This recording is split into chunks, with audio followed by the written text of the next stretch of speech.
Hello, ladies and gentlemen, James Blackwell here. I'm going to share the top 5 lessons that I've learned for creating wealth, happiness, and true freedom. And one of the mentors I'm going to share with you today is someone that had a big impact on my life. I haven't managed to meet them in person just yet, but a lot of their core principles and their methodology on how they got successful have really instilled in myself as well to helping me become a multimillionaire. So in this session, I'm going to go through the top 5 life lessons that I've learned, and I hope you'll like it. Now, you might be thinking, who is it? So, the guy is Naval Ravikant. Now, some of you might have read his book before. Highly recommend it, by Eric Jorgensen, I think it is. And it really distilled things down really well. So I've got a few copies of this book. Always when I'm reading a book as well, I always like marking in the page that I like, and I like highlighting underneath. So I'm going to share some of these values that I learned with Naval on this. Now, lesson number 1 is seeking wealth, not money or status. So Naval talks about you're not going to get rich renting out your time. So you must own equity in a piece of business to really gain financial freedom. Now, there's different ways of renting out your time, but you don't really want to be trading time for money, so dollars for money, if that makes sense. Now, sometimes you might be offering one-on-one services. Sometimes I've done that in the past as well. But a lot of the time you want to have more leverage. So and one thing that I definitely learned over probably the last 2 years in particular is wealth comes from owning assets that generate value over time. So that could be things like businesses, investments. So whether it's in your crypto portfolio, stock portfolio, maybe property, intellectual property, and like the money is a tool for transferring that value. So that's like the main thing that you want to take away from creating wealth is you need assets. So how I applied that in my life was I was really obsessed with building what I call scalable assets. So that was where I wasn't really trading time for money. So assets could have been employees. So when I started my recruitment agency, for example, I knew I didn't want to be the one constantly having to do all of the work. So it was building up some cash, building up some clients, so then I could hire a team that can do the fulfillment and then start to do the sales. Okay. And then that business started becoming a cash flow for me that I could invest in other things. And then I created the Agency Blueprint, which is my consulting and mentorship program to help scale agencies. Exactly how I got it from 6 to 7 figures. I teach other agency owners to do the same.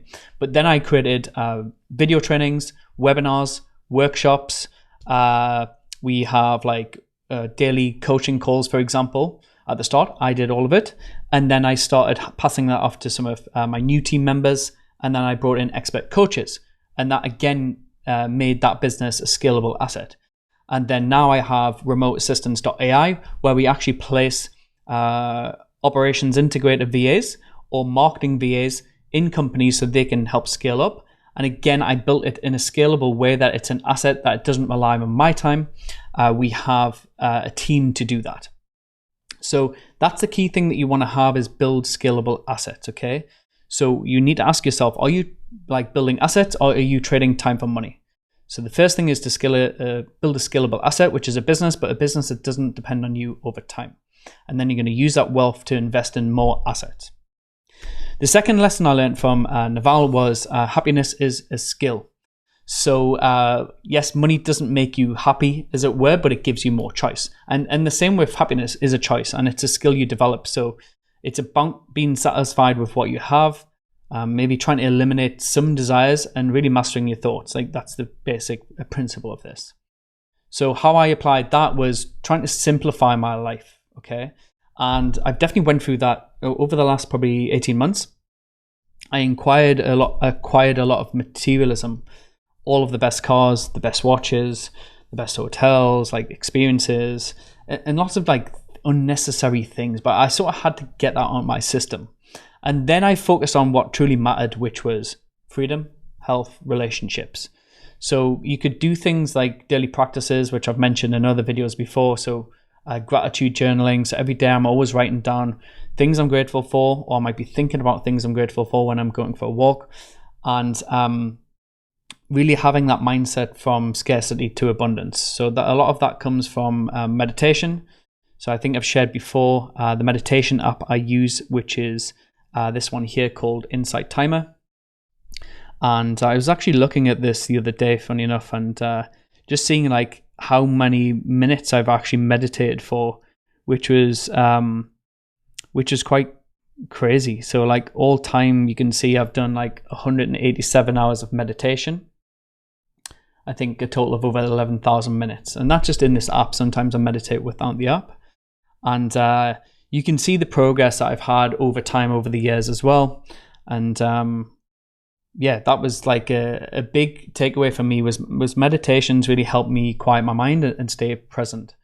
So yeah, one of the key things I know, and I can talk about this firsthand, once you get the Lamborghini or you get the Ferrari or the Rolls Royce, all these things, or the nice watches and everything else, I get more gratification from buying for others, whether it's family members, partner, these type of things. But you need to find joy in the journey, because your level of happiness isn't really going to increase after a certain period. So you need to make sure you're always keeping yourself grounded and being happy in the now. Lesson number 3 is building specific knowledge. So specific knowledge is knowledge that you can't be trained for. So it feels like play to you, and it's really natural, but it looks like work to others. So for instance, for my journey, I've been very knowledgeable in the recruitment sector and how you scale A-player teams, how you scale agencies. And that knowledge, I've really stayed in that niche over the last, 15 years now. Now I'm going a little bit more broader in my entrepreneurial journey, because I love business. Business is an art and it's a game. And once you start winning at the game and making more, and you get more into it, it starts to become effortless and it's more a passion. But you need to make sure you've got a specific knowledge that's unique to you. And that comes from like pursuing something that you're genuinely curious about and have a passion for. So whether it's like reading something every single day, whether it's about business, so if you want to make money, you need to be a master at business, basically. Unless you're going to work for someone else, that you've got an opportunity vehicle that you can grow in as well. But it needs to be a skill that is hard to teach, but invaluable in the right context. So that's what Naval talks around. So in terms of finding a niche, like I said, like for me, it was recruitment and scaling businesses, and that solved a unique problem in that field. And then I paired passion with expertise. So my love for like systemizing businesses and scaling it with team members. So my experience in recruitment and systemizing business and business itself. These were all key takeaways for me. So you need to think like what skills or passions that you have that you feel effortlessly towards, and you've got some sort of experience in, and what we call maybe an unfair advantage. And Naval actually talks about this, which I've just found in here. So did your motivation to earn money drop off after you became financially independent? Yes and no. It did, in the sense the desperation was gone. But if anything, creating businesses and making money are now more of an art. So you can see that here. So he talked about that as well, in terms of like it is an art and it's a part of the game. So the winners of any game are the people who are so addicted they continue playing even as the marginal utility from winning declines. Because once you've achieved a certain amount of wealth, whether it's a few million in the bank, the rest of it's just a game, because you've taken care of yourself for the rest of your life. I shared a video on my Instagram the other day about like once you've created like £5 million or dollars liquid net cash in your bank account, your life changes forever, because you will never ever have to work a day in your life. And yeah, it was this one here. The first $5 million is pretty much impossible. And then once you get to the next 5, it's almost impossible. But after that, it gets really easy. And it's just part of the game. And like I was saying here, you've just got to enjoy the game that you're playing. So lesson number 4 is leverage is the key to wealth. Okay. So when you get a lever in, whether it's in your business for long enough, Naval talks about you can move the world. So leverage is how you multiply your effort without increasing your time. Okay. So without time input from you, but you get the end result here, that is like the gap for leverage. So you've got different types of leverage. You've got people leverage. So that's going to be hiring other people to do tasks. You've got capital leverage. So that's where you're using your money to make money, i.e. like investments. You've got code or media leverage. So these are things like creating a scalable content like I did with my online platform, or products that can work for you even when you're not present, okay? So how I did that in my businesses was I used people for leverage. So we hire remote assistants from around the world for a lower cost. So it gives us optional gain in terms of profitability and GP, but it can handle all the repetitive tasks in our businesses. So it frees up my time and some of the rest of the team's time in order to scale as well. So that's like a key thing. And then you've got technology. So I built a software called Kobe.ai, which is like to automate video outreach and client attraction, for example. So that gave me scalability without additional effort. But for me to build that software, I had to use capital. So I invested, I think, over $150,000 in a tech team to build the software.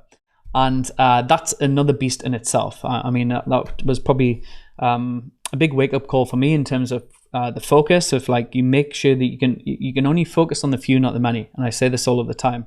And I was guilty of that in terms of getting into technology as well. Like you need a good CTO that's going to help you with that.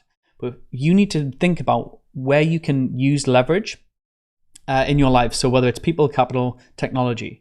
So you start with one form of leverage. You might hire a virtual assistant to help automate some of the processes in your business that can help you free your time up so you can scale. And that brings me on to a part of the book that I really like, this diagram about the easy choices, hard life, hard choices, easy life.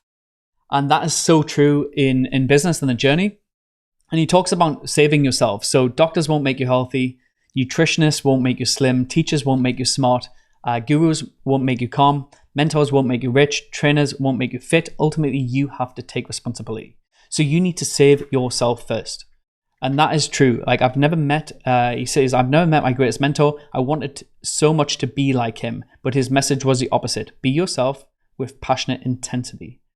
So we all need to be our authentic self. And I've learned that as well from many mentors. I was trying to take bits from everyone else, but in essence, you've got in your core, your soul. And there's things that are unique to you. And everyone is playing this game, whether it's in business and life or your entrepreneurial journey. And everyone's got a different story that they can write. And you need to see yourself as you're living your own movie and you're writing your own script. So you need to see it from a game dimension or a holistic view above of like what game you want to play. Because that brings me on nicely to my lesson number 5 is you need to learn to play long-term games with long-term people. So all returns in life, whether it is in wealth, relationships, knowledge, they come from compound interest. So when you see people that are successful now, you're not really seeing the years of hard work in the past, okay? So it took me many years to get to where I've got to, and that is through compound interest. So that is through compounding in terms of just putting in the raw work, the hard work, learning and being obsessed with learning every single day. I'm reading every single day. I'm learning. I'm listening to podcasts. I'm going to see mentors. I'm going to events, all of these things. I'm building valuable relationships. So I'm networking all of the time with other like-minded people or people that are ahead of me. So success comes from that compounding, and that's sticking with valuable relationships, the correct businesses. Alex Hormozi talks about this as well. Don't get in the shiny object syndrome of starting new businesses all the time. Stick with your business. And it's just sometimes a time effect until you get the hockey stick curve that you've seen, okay? It might be year 5 your business really takes off and gets highly profitable because it's the habits over the long term. So build long-term relationships and play the long game in business. So instead of chasing quick wins, I focus on building systems in the business, the brand, relationships that compound over time. Now, don't take that in the wrong way that you still need to chase money at the start, because you need at least 100k net cash reserves in your bank, then you need 500k, then you need $1 million. Once you got $1 million, things change a lot for you because you've got less stress. Then once you get 5 million, it changes a way lot because you just really see it as a game, and then you're just going to acquire more wealth anyway, regardless, just through compound interest. Because that 5 million over 20 years at a 9% return is going to be, I think, around about 20 million or something even more. Okay. There's a cool tool you can use called Compound Interest Calculator. You can check that on Google. Start with your fund and what you're going to invest every single month. and it's amazing how money compounds. So you need to think, are you investing in the right type of relationships? And just making sure you're committing to your business more long-term, okay? So you want to seek wealth, not money or status. If I could teach you one thing, it would be just investing in your money earlier or in yourself, as opposed to buying flashy things. You're probably going to have to go through it anyway, but just go through it quicker than maybe even what I did, okay? Happiness is a skill. You're not always going to be happy as well. Some days you're going to have down days. That's fine. That's normal. Build specific knowledge that gives you an unfair advantage in the market, because leverage is the key to wealth. And then play long-term games with long-term people. So I hope you enjoyed this video. If you have checked out Naval, let me know what you learned from Naval over the time that you've read his book. One of the key things you talked about is meditation. Naval's very big on meditation, which is another reason why I was really attracted to him. He talks about meditation is intermittent fasting for the mind. So too much sugar leads to a heavy body, and too many distractions lead to a heavy mind. Time spent undistracted and alone is self-examination. Journaling, meditation resolves the unresolved and takes us from mentally fat to mentally fit. So make sure you've got a current meditation practice. I know I've talked about this a lot. So hope you enjoyed the video. Let me know what you'd like to learn next. I know I try and respond to every single comment in YouTube. I do these just organically. I try and do one a week. And I'm always just trying to distill what I've learned and some of the wisdom that I can pass on to the rest of you. So hope you enjoyed the video, and I'll catch you soon.